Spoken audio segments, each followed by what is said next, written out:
You ask Tiger to solve. This deals with linear equations with one unknown. The final result is x equals -38/7. Let's solve it step by step. Simplify the expression.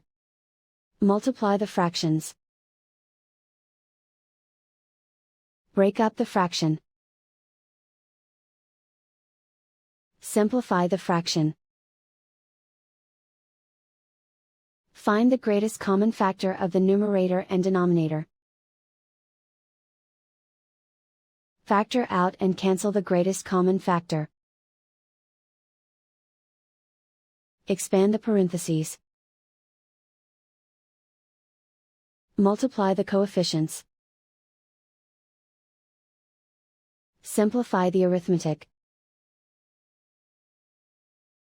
Group all x terms on the left side of the equation.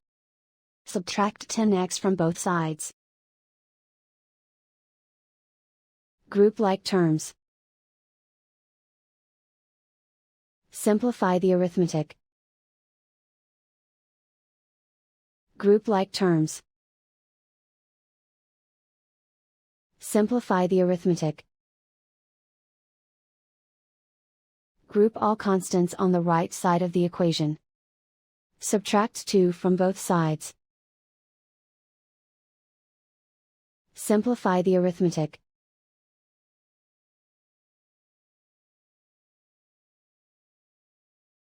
Isolate the x. Divide both sides by -7. Cancel out the negatives. Simplify the fraction.